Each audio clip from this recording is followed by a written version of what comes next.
Assalamu alaikum wa rahmatullahi wa barakatuh to some of you and peace out to the rest of you. Hit the share button because the message is more important than the messenger. So I will go ahead and first give shouts out before I start getting into this. I want to give a shout out to Malika Mebane, and I want to give a 20 black gun salute to C. Peterson for coming through on Cash App generously. I mean that from the bottom of my black heart and from the depths of my black mind. So, and honestly, I've had people come through. I mean, S. Jock and C. Peterson and David Smith lately have come through with amounts that really should have been spread between multiple people. They've done so apiece, and these are amounts that should have been spread between multiple people. I hate to think about how some folks have been able to just sort of coast in to YouTube and say a few nice things, and then all of a sudden they can really make buckets. And then there are others who can't do so. Now, I myself don't really want a fortune from it. I'd rather not have that. But I would like to be able to go into it full time one day, not right now per se. But anyway, I really appreciate the generosity of those who have come through. But others of you have also hit the share button, and that's important because the message is more important than the messenger. Anubis has done so, and I've seen him do it. Contractor, Slipknot, and Geechee Man have done so.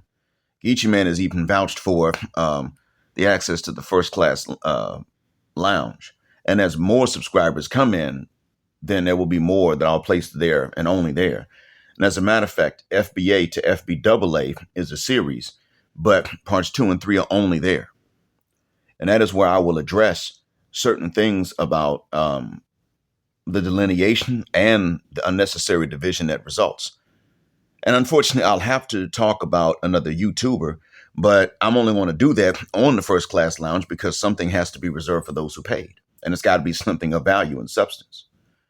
But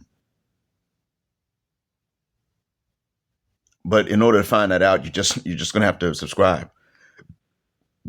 And first class is the best way because there are posts that are available to all subscribers. There are some that are available to all donors and subscribers, and then there are some that are only available to the first class. And then many posts actually go down, like the one about when I confess who killed me spiritually. That was available for about 3 days to only the first class, and then about 2.5 days to the business class, and then it became available to all of you. So by the time you heard it on YouTube, it was already up for about a week. I think it was Saturday that I recorded it and uploaded it. I'm telling you about this now, Friday morning, my time. I got stuff I got to do, got to get ready for, so I can't take long on this one. But I got to tell you guys, my people, listen, gentlemen. 2 misconceptions a lot of us wrestle with, and they are good to know and to understand. But this is why I encourage literacy and in a nutshell, being exactly what it is that Black folks are scared to be, especially Black men. It is not being an awkward nerd like Urkel was, but it is in reading the way that Urkel read. It is that. Learning the way that Urkel learned, not in behaving the way that Urkel behaved per se. Yeah, that was a negative stereotype. It was overkill for dramatic effect because it was a sitcom. And yet and still that was so damaging that Jaleel White, the actor that played him, who in fact is quite tall, had to really go through a lot of the ringer, socially speaking, just around Black folks because of a role that he played. That's still the role for which he's known. If you see him walk down the street, right, mother cuss word now, the thing that would surprise you about him, it might be his height. Because he didn't stand at his full height when he was playing Urkel. But you would remember him as Urkel because you don't remember the name Jaleel White. The actor Alfonso Ribeiro that played Carlton Banks Same thing. Now, he actually played what it is better for black men to actually be in terms of both behavior and approach to education for the most part. But he was game goofy when it came to women. And so what I say is we need to read and study and learn about all these things. So here's the deal. If you know about religion in general, then you know the real truth behind the debate regarding Brittany Renner, because right now there's a debate. Well, I mean, we're Muslim. We don't tell people that they're not Muslim, especially when they first come in. We can't tell them, a self-proclaimed Muslim, that they're not Muslim until we can find out what they did to actually nullify their religion. And even then, we got to tell them first that it nullifies the religion and show them why it does before we can say, okay, now you've consciously left the fold of Islam. We got rules to follow. But then people are looking at Brittany, and in just 2023, she's lap dancing on Charleston White, who himself is an ignorant, coonish character, and admits this for entertainment. I don't even know if that's his real name, but she's doing this on him, on him. And then when it's all said and done, about a year later, oh, she's Muslim now, hijab on, and she's rocking with Kevin Gates, who is not monogynous. And a Muslim man does not have to be, he just has to keep it within a marriage. That's all. He's got to keep within the marriage. And the Muslim man, if he's going to practice keeping it within the marriage, he can't be out here with immodest women. That's the thing about it. It is not his job to be out here with women like Persia P, who have a problem with him being with Brittany Renner if he's married to both of them. But Persia P couldn't put a hijab on to save her life, while Brittany Renner can.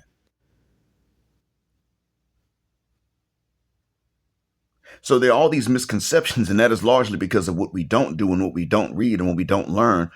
And this is why I say to you what I'm saying to my students right now. At this point, I got students in my class and in my colleagues' classes that are asking me, because the word is now getting out that that bald-headed black guy likes to actually explain English. He actually wants the students to pass and improve in their English and be bilingual.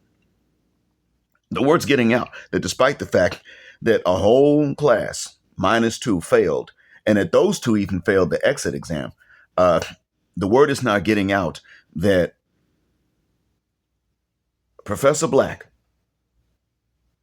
does in fact want the students to improve in their English and to remove the errors that they picked up from other professors.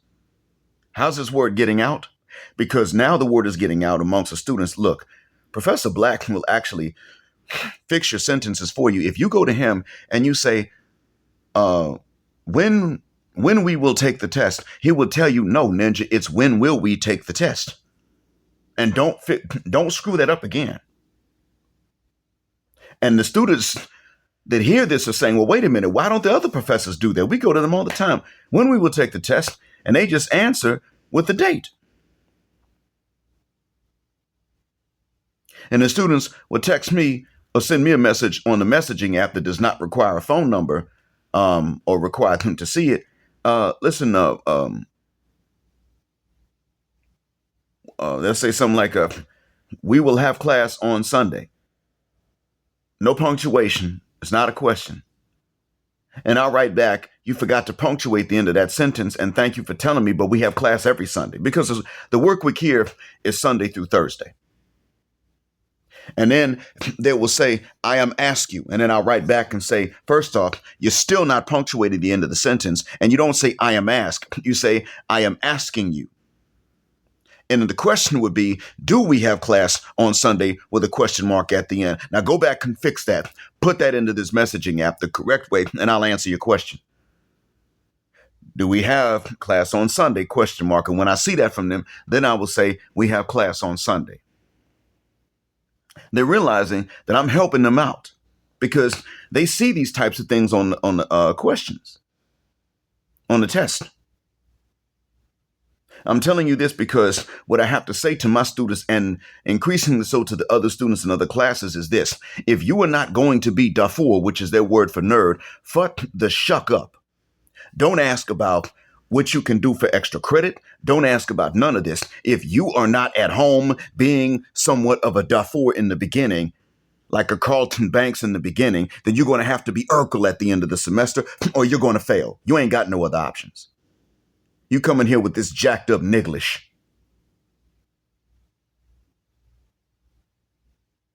And you don't fix it. And then at the end of the semester, you sound like you did at the beginning of the semester and you're worried about the test and you're scared.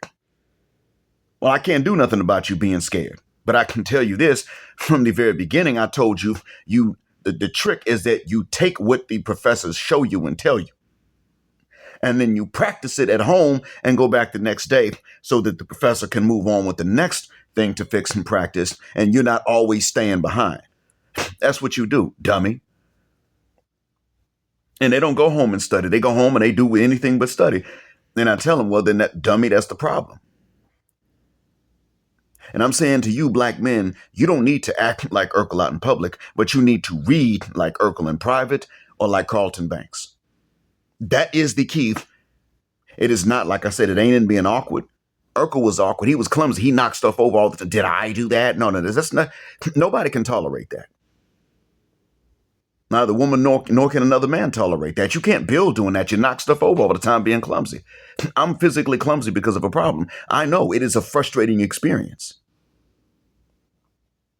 You'll knock something over because you're clumsy.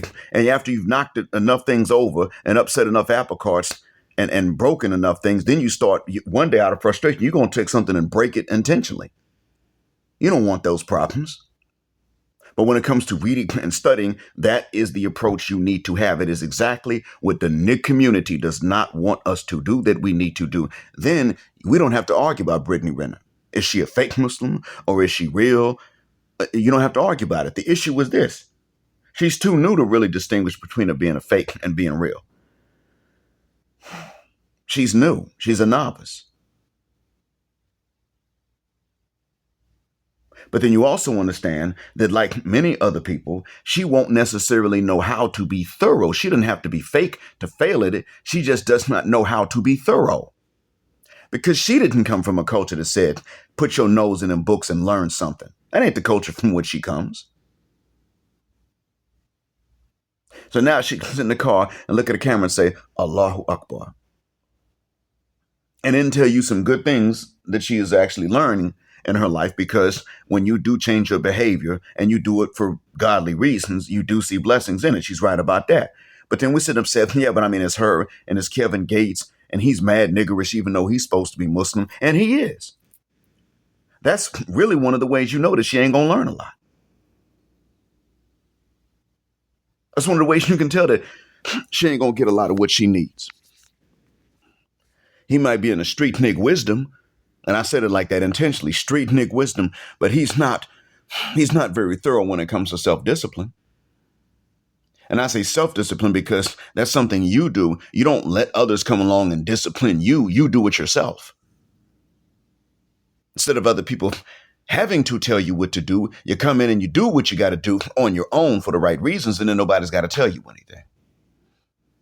That's the difference between discipline and self-discipline.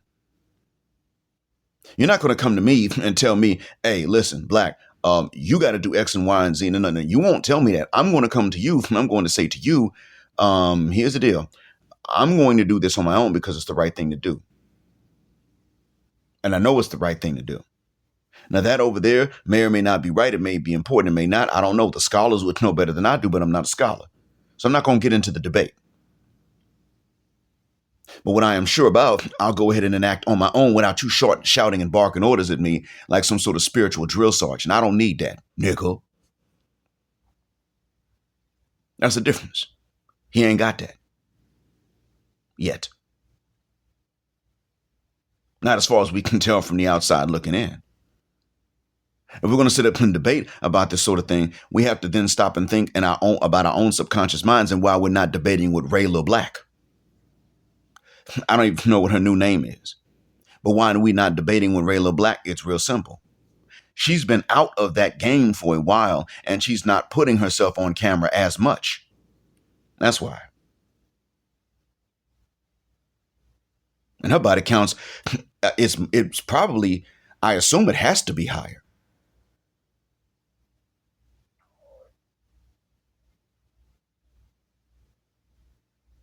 We're caught up in the debate. We don't need to debate about all of that. She doesn't know herself how sincere, how fake she will be right now at this point. She doesn't know what she's going to do in the future.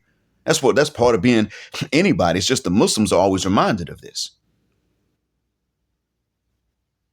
So it's not for us to debate. What is for us to debate is, or really not even debate, but what is for us to clearly see is that right now, she does not come from an environment that teaches people how to even know the way to actually and seriously repent and stay repentant and not be on some sugar knit again later on. The African American Muslim community is plagued with niglam. That's the real truth. And it is, the funny thing is, it's not people her age that are part of that problem. It's the elders. They my age, middle age and elders. They don't listen to nobody. They will cuss you out because you will say something about, well, listen, we have an agreement with the business next door to the mosque. And they've told us that we can park in their back parking lot. We pay them. So can you move the car to their back parking lot? And you, especially when a Muslim security guard tells a sister about this, she will cuss him out. And I know because I've seen a Muslim with a sheriff's deputy's uniform on explain this kindly to a lady, and she waved him away. He said, ma'am, they're going to tow your car. And she turned around and started to swear at him.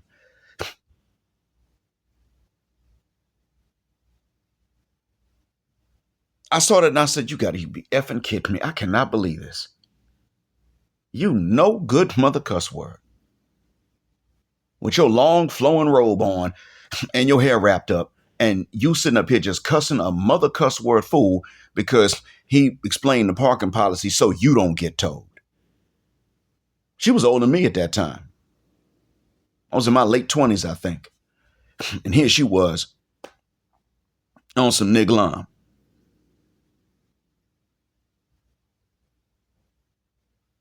That's what the hell that was. Our communities are plagued with that. And so we have to look at and realize that just the whole environment and the context is not really going to be very supportive of someone like her. We don't need to be debating about that. That's a distraction anyway.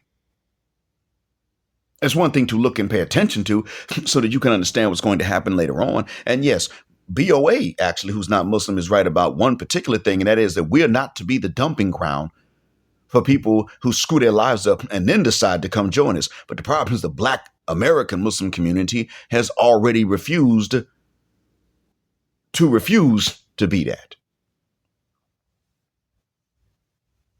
It's one thing to be able to turn people around or to have the program to turn people around.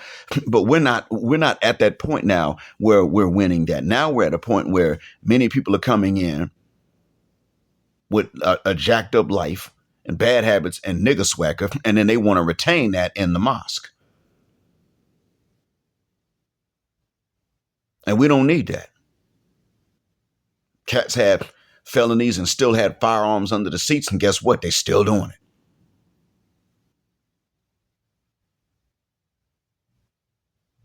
Kevin Gates bragged about how he was going to get more tattoos after being Muslim because he didn't want to hear the truth. It's not allowed. Not much you can do when you already have them tattoos and then you become Muslim, okay? But when you see a Muslim with tattoos, we're supposed to know those are from before he was Muslim or she was Muslim. That's it. We're supposed to know that. He went and got mo and bragged before he did it. Another thing, too, to understand is that both of them are from the Gulf Coast. I know the Gulf Coast.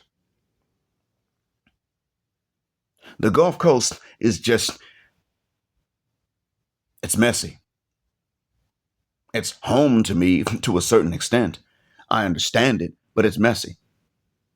It's not a good place to grow up in there, and that's because of what you grow into being, and you can see it in both of them. She's from the coast of Mississippi, and he's from Baton Rouge. It's all along Interstate 10.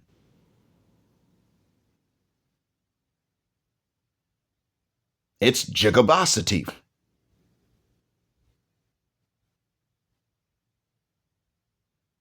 I can tell you, I can tell you straight away, you don't really want, it's not where you want to raise kids unless you have a well paying job that's going to let you put them in good private schools. If it ain't that, bounce, leave. The other thing, too, to understand about living there is that educational system sucks throughout. You got to learn, you have to teach yourself, do your own reading, and otherwise you don't make it. And that's what I'm talking to us about right now. See, if that's the case and you just learn what you can about different things and you understand why it's pointless to debate about whether 100 adult men can take out one gorilla. Of course, 100 adult men could wear out one gorilla. But how many men are going to be willing to sacrifice themselves, because you're going to need some cannon fodder. You're going to need some men to be willing to die. You're going to need some others that are going to be willing to live with permanent injuries, probably having to boo-boo 14 times a day because their intestines ain't going to be intact no more. Or and other men having to live with permanently disfigured faces and necks, others paralyzed, and others having to die slow deaths from their injuries, mortal wounds. I mean, I'm sitting up here watching people debate about this stuff. And the fact remains that the reason why it's such a stupid debate is because men and gorillas alike have self-preservation. Neither one just goes looking for fights like this. That's the issue right there. We do have more stamina than they do, but they're insanely strong. They got the bite force of a lion. They're going to kill the first men that rush in. And if the men are not armed, then they probably wouldn't be able to do much anyway, because how can you stun one of them with those neck muscles they have? What are you going to do? Hit them on the chin? So they might very well just take out everybody. But you got to read to understand that. And more importantly, you got to understand that you, as black men, have a hell of a lot more important things to worry about. And so therefore, you don't get caught up in the stupidity of this. I'm not doing stuff like that. Because I know you got a lot of questions you're going to answer. Are the men allowed to wear armor since they don't have weapons in the scenario? Can they at least wear armor? Is that armor going to stand up to a bite force that's stronger than a lion's? Can the men stand the smell of something like that up close? Their body odor is very much like people, but they don't just sit in water and bathe the way we do. It's not how they roll. So what's going to happen?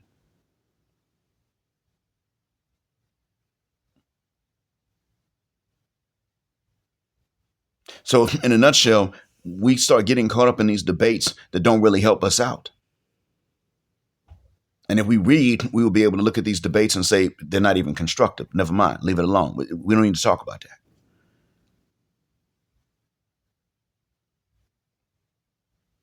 And the way to avoid that dumb stuff, that foolishness, is to be what the Arabs call dafur and to be what we call nerd in terms of an approach to education. It doesn't mean you have to sit back and let schools overwhelm you with busy work for nothing. I'm not talking about that. The educational system is not designed to educate. It's designed to overwhelm you, indoctrinate you, and then eliminate you.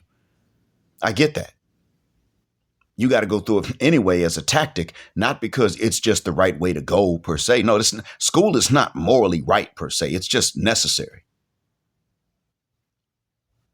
But you still must be willing to learn on your own and read on your own about the world in which you live and pick something to learn as a skill that you can monetize later so that you can earn your own living. These are the things that are important. And you will get caught up in dumb debates if you don't learn the value of self-education as well and of being a nerd in private. Now, you don't want to be walking around here having scientific conversations with women you're trying to impress. And I understand that. Oh, with women you're not trying to impress for that. I get that. I understand that. We all do. I don't think you should do that only because you like to be under the radar, these women, and you don't want them to see you and notice you because at this point, they're trying to flag men to get them to not be able to get passports if they can. They don't like you getting a passport. They'll start working at different places and passport agencies and things like that if they can, so that when they see that photograph of you with that FBA name trying to get that passport, they'll say, nope, denied. That birth certificate don't seem real, something like that. And they're rolling their neck while they writing it down, and they'll do that because it's who they are. Or they just follow your country behind to another country if they can. They're doing it in Thailand.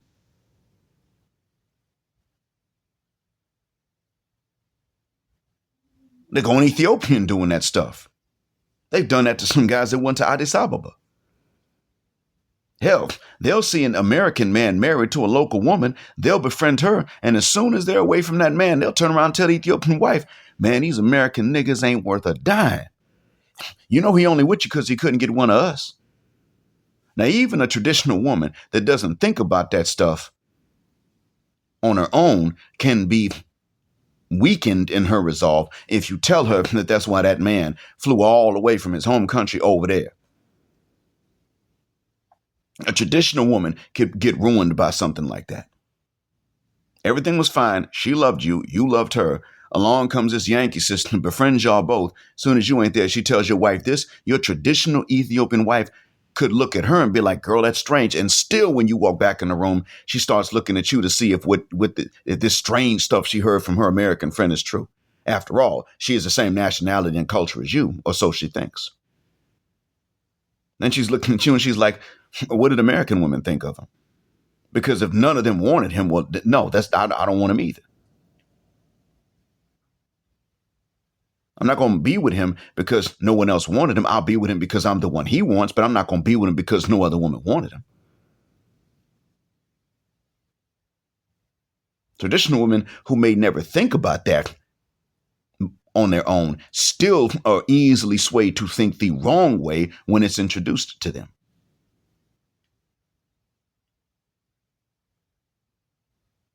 You're going to have to go ahead and be thinkers and learners to the point, not just to the point you irritate the FBA sisters with the neck rolling and a hybristophilia. It's not just that. You got to be that to the point that when people bring up debates, you stop and think about if it's even worth debating. Do you even have enough information to debate? And it really, if you don't want to waste your time debating black men because we're still learning how to cooperate with each other, let's be honest, we are. And if you don't, and I think we're doing a pretty good job for the most part, those of us that have a modicum of education. But one of the things you can say is you could simply say, we don't really have enough info to debate about that, because most of the time you won't. The 100 men versus a gorilla debate. We need more details. And truth be told, it probably still just ain't worth the time to debate it, because you ain't going to find no 30 men willing to sacrifice themselves, because you ain't going to find 10.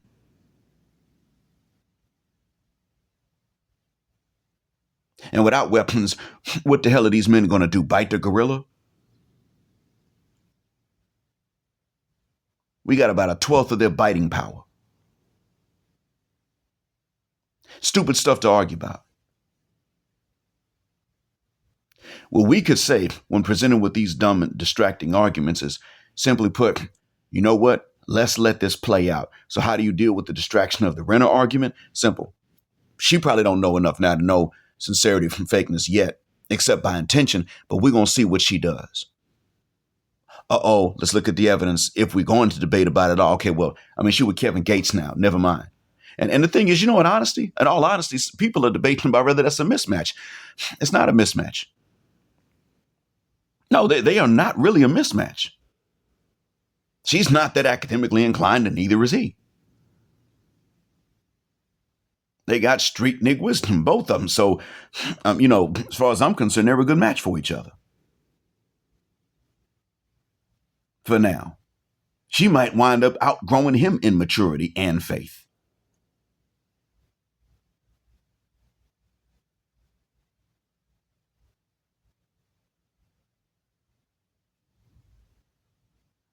And this is that.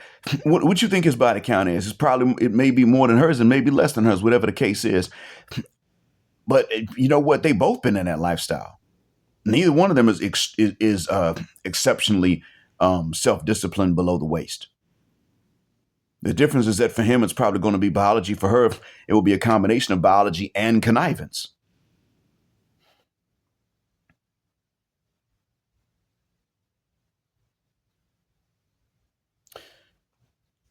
The other thing too, though, is when you read enough to know, you realize that she and Kevin aren't a mismatch per se. No, that's a verse playing out reality. Good women for good men, bad women for bad men, and vice versa. Bad men for bad women, good men for good women. I can't remember which one it is, but there's a verse like that. He been loose with it. She been loose with it. He's been loose with it before Islam, and so was she. And he ain't been exceptionally self-disciplined afterwards, and it's too soon to tell for her. But I could say this. She could put that camera down. She could record and it'd be her voice, and she puts the camera down so that we could focus on the message and not the messenger. She could have done that. That's what I try to do. Focus on the message, not the messenger. You don't need to see me. It could distract from what I'm talking about. And then how would we apply that to I already mentioned how we could apply that to the debate about 100 men versus the gorillas. Now, if you want to hear how that could be applied to the FBA versus other black nationalities debate, well, go ahead and subscribe. And there'll be more to come, inshallah. I think I got the point across. I really do appreciate that. You listening, taking the time. I hope this helps out. I mean that. I hope it benefits. Otherwise, I wouldn't be trying to tie two very poorly related ideas together. But I did it because I could see what they have in common as a lesson for us. As always, thank you for listening. Black Heart, Black Mind, Blackout. Assalamu alaikum, Black Heterosexual, Non-Select Male Power, just because they don't like it, and Black Patriarchy until extinction or Judgment Day.